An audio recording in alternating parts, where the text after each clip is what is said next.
पहले आपको लिए चलते हैं वजीर आला पंजाब मोहतरमा मरियम नवाज शरीफ साहिबा की तरफ। अच्छा मैडम, सबसे पहले तो हम उसी पे बात करेंगे कि आप बग़ैर किसी सिक्योरिटी के, बग़ैर किसी एहतमाम के, आप बाजार में रेडी पे चने खाने निकल खड़ी हुई। जुनैद सलीम, ये जो तुम्हारे सवाल में तंज की अमेजिश है ना, ये मुझे 10 मील दूर से भी महसूस हो रही है। लेकिन मैडम, आप तो 10 फुट भी दूर नहीं बैठी हुई। हाँ, मगर तुम 10,000 साल पहले के जमाने में जरूर रहते हो। इसमें तुम्हारा कोई कसूर भी नहीं है, क्योंकि तुम्हारी विजन जो है ना वो इतनी सी है। तुम मेरे दौरे का मकसद नहीं समझ सकते। ऐसे नहीं कि मुझे भूख लगी थी और सुबह सुबह मैं नान चने खाने निकल पड़ी। फिर क्या मामला? ये जो मेरा विजिट था ना, इसमें मेरी यूथ के लिए एक मैसेज था। ये सारी यूथ मुझे आइडियलाइज करती है, मुझे फॉलो करती है। अब मैं पंजाब को सुथरे पंजाब से सेहतमंद पंजाब की तरफ ला रही हूँ। अच्छा, जो तुम नहीं समझ सकते। और वैसे भी 2026 को मैंने यूथ का साल करार दिया है। मैं ये चाहती हूँ कि जो हमारी यूथ है ना, ये पिज्जा बर्गर खाना छोड़े तुम्हारी तरह, और ये सेहतमंद लाइफस्टाइल की तरफ आए। ये चने खाए, ये दालें खाए, ये सब्जियां खाए। अच्छा मैडम, ये भी बताएं कि आपका मैसेज यूथ तक पहुंच गया है? हाँ, और तुम्हारी इत्तला के लिए अर्ज है, जब से मैं चने खाने गई हूँ ना, चने हिट हो गए हैं। अच्छा, पूरे लाहौर में ढूंढने से भी कहीं चने मिल ही नहीं रहे। अच्छा जाओ जाके ढूंढ के लाओ, कहीं से चने मिल रहे हैं? नहीं मिल रहे।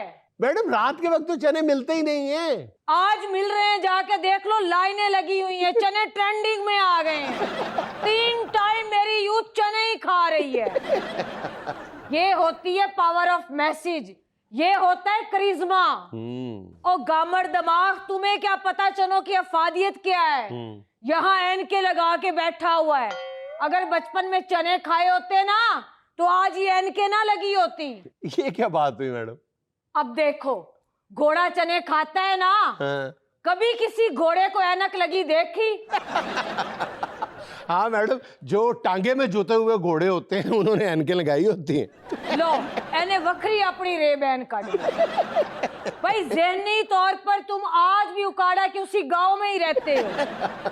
और जुनैद सलीम, मुझे तो यहाँ तक मशवरा दिया गया है कि सादा और सेहतमंद खुराक के साथ साथ हमारी पंजाब की, पाकिस्तान की सकाफत को भी जिंदा किया जाए। जबरदस्त। और इस ज़िमन में यूथ को महंगे और अनहेल्दी स्नैक्स से दूर किया जाए। जबरदस्त। अब नूडल्स की जगह टांगरी, ब्राउनीज की जगह मुरुंडा, और चॉकलेट की जगह गचक का इस्तेमाल होगा।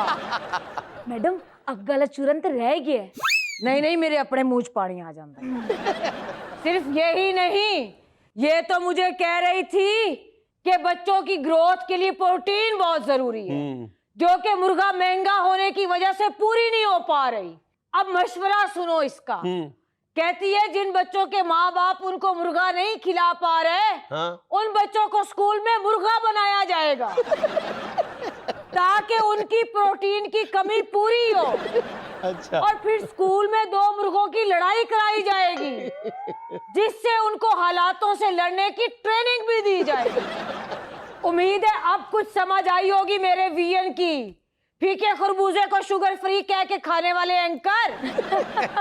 अजमा, ਇਹੋ ਜਿਹਾ ਭਾਈ ਜਾ ਕੇ ਗੰਡੇਰੀਆਂ ਵਾਲੇ ਨੂੰ ਕਹਿੰਦਾ ਹੈ ਕਿ ਸ਼ੂਗਰ ਫ੍ਰੀ ਗੰਡੇਰੀਆਂ ਦੇ ਦਿਓ, ਤੇ ਅੱਗੂ ਉਹ ਭਾਈ ਵੀ ਉਕਾੜੇ ਦਾ ਹੀ ਹੁੰਦਾ ਹੈ। ਉਹ ਚੂਪੀਆਂ ਗੰਡੇਰੀਆਂ ਦਾ ਛਾਪਰ ਭਰ ਕੇ ਇਹਨੂੰ ਦੇ ਦਿੰਦਾ ਹੈ, ਤੇ ਇਹ ਵੀ ਕਰ ਲੈ ਜਾ ਕੇ ਰੱਖ ਕੇ ਕਹਿੰਦਾ ਅਲਹਮਦੁਲਿल्लाह शुगर तू ते जान छुट्टी। अच्छा मैडम, खाने पीने को चलो साइड पे रखें। आपका एक और वेलकम स्टेप जो है वो है मरी में शीशे का ब्रिज, स्काई ग्लास ब्रिज। क्या मंजर होगा, लोग डरेंगे उस पे चलते हुए, जैसे चीन में ब्रिजेस पाए जाते हैं। जबरदस्त एकदम है, चीखे मारते हैं लोग। जुनैद सलीम, जो हम ब्रिज डिजाइन कर रहे हैं ना, वो चाइना से भी कई हाथ आगे है। वो कैसे? क्योंकि हम उस ब्रिज के ऊपर गिलास रखेंगे ही नहीं। जो ही लोग ब्रिज पे जाएंगे तो धड़ाम से नीचे। मगर घबराने की बात नहीं है, उनकी प्रोटेक्शन के लिए नीचे गद्दे बिछाएंगे। अच्छा। जो ही वो नीचे गिरेंगे ना, सतरपटी गेंद की तरह टिप करके दोबारा ब्रिज के ऊपर यूं ही टिप टिप करते वो ब्रिज टॉप जाएंगे।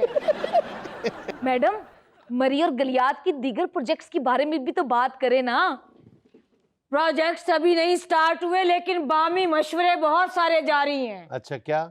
सबसे पहले तो ये जो मरी कई दहाइयों से मरी पड़ी है ना, अच्छा। इसको जिंदा किया जाएगा। कैसे? इसका नाम मुकम्मल किया जाएगा। मलका कौसार मरी? नहीं, मलका कौसार मरी के आगे मीम लगाया जाएगा। मलका कौसार मरियम? आपका जवाब दुरुस्त हुआ, पहली बार। एहो जिहा भाई जिम वाले नु जाके कहंदे जे मैं करो अपनी साइकिल ले आवा ते फीस घट हो जाएगी।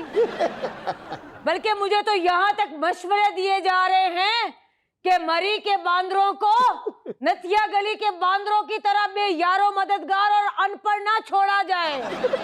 अच्छा। वो बेचारे जो नथिया गली के बांदर हैं, हाँ। जूठी बची हुई छलियां खाते हैं, हाँ। उल्ली लगी हुई डबल रोटी खाते हैं। मरी के बांदरों के साथ ये नहीं किया जाएगा। फिर क्या किया जाएगा? बल्कि मरी के बांदरों के लिए साफ सुथरी टक शॉप्स खोली जाएंगी। मशवरा तो यहाँ तक भी दिया जा रहा है कि मरी की बांदरियों को जुएं निकालने के लिए एंटीलाइज शैम्पू दिया जाए और वो भी आसान अकसात पर देना चाहिए। मशवरे तो ऐसे ऐसे दिए जा रहे हैं कि मेरी अपनी अकल दंग रह गई है। एक मशवरा सुनो कि मरी में हर साल लाखों टन बर्फ पड़ती है जो कि जाया हो जाती है। उस बर्फ को मैदानी इलाकों में लाकर कोल्ड स्टोरेज में स्टोर किया जाए और जैसे ही गर्मियों का आगाज हो ना, तो उस बर्फ के गोले बनाकर अवाम में मुफ्त बांटे जाएं। जूठी बची हुई छलियां खाते हैं, उल्ली लगी हुई डबल रोटी खाते हैं। मरी के बांदरों के साथ ये नहीं किया जाएगा। फिर क्या किया जाएगा? बल्कि मरी के बांदरों के लिए साफ सुथरी टक शॉप्स खोली जाएंगी। मशवरा तो यहाँ तक भी दिया जा रहा है कि मरी की बांदरियों को जुएं निकालने के लिए एंटीलाइज शैम्पू दिया जाए और वो भी आसान अकसात पर देना चाहिए। मशवरे तो ऐसे ऐसे दिए जा रहे हैं कि मेरी अपनी अकल दंग रह गई है। एक मशवरा सुनो कि मरी में हर साल लाखों टन बर्फ पड़ती है जो कि जाया हो जाती है। उस बर्फ को मैदानी इलाकों में लाकर कोल्ड स्टोरेज में स्टोर किया जाए और जैसे ही गर्मियों का आगाज हो ना, तो उस बर्फ के गोले बनाकर अवाम में मुफ्त बांटे जाएं।